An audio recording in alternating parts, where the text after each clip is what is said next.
Hi, I'm Sue and I work for the Brentwood Schools Christian Worker Trust.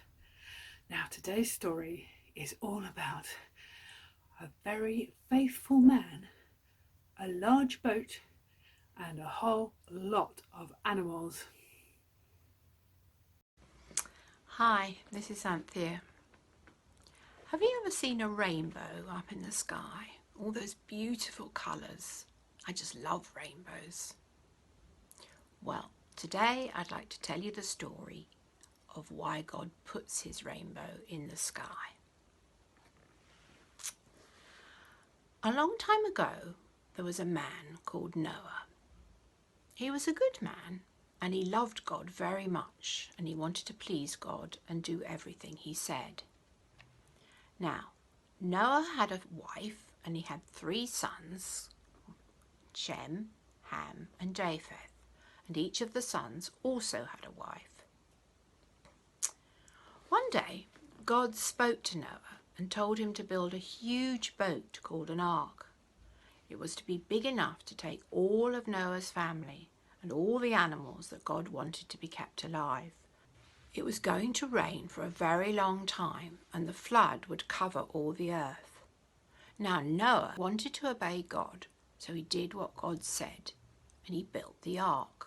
He and his sons built the ark just as God had described. And when it was ready, he called for 2 of every kind of animal to come into the ark, a male and a female of every kind. Noah stored enough food for himself and his family and all the animals, just as God had told him. And when they were all safely inside the ark, God shut the door. And then it began to rain, just as God had promised. And it rained, and it rained, and it rained, and it rained, on and on and on for 40 days and 40 nights. Nothing but rain.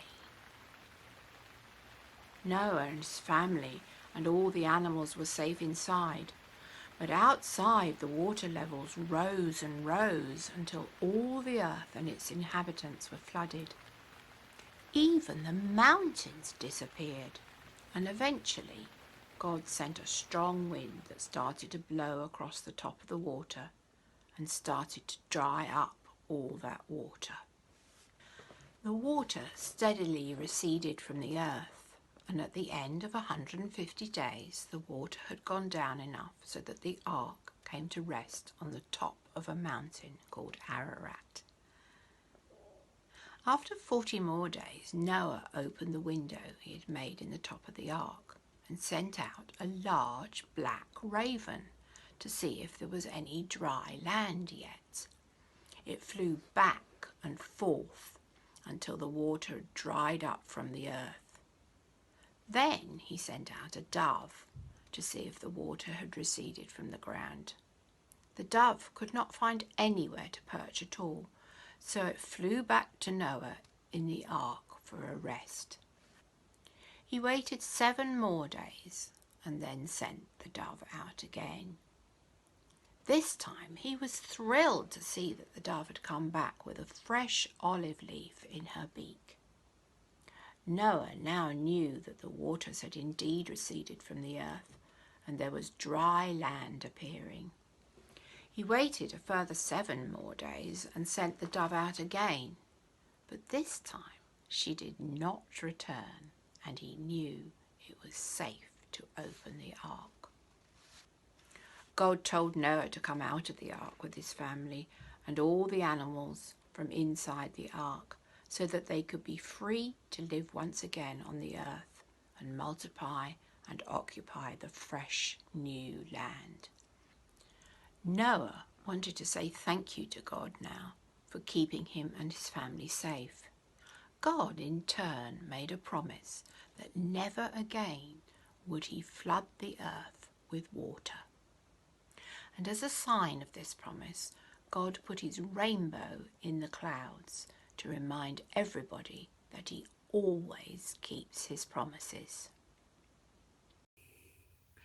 Oh my goodness, I wonder what it was like sharing a boat with all those animals for all that time, with all that rain. I'll bet they were glad to get out onto the dry land. I wonder how would you have felt with all those animals floating in the ark for all those days. I hope you've really enjoyed this story. Bye!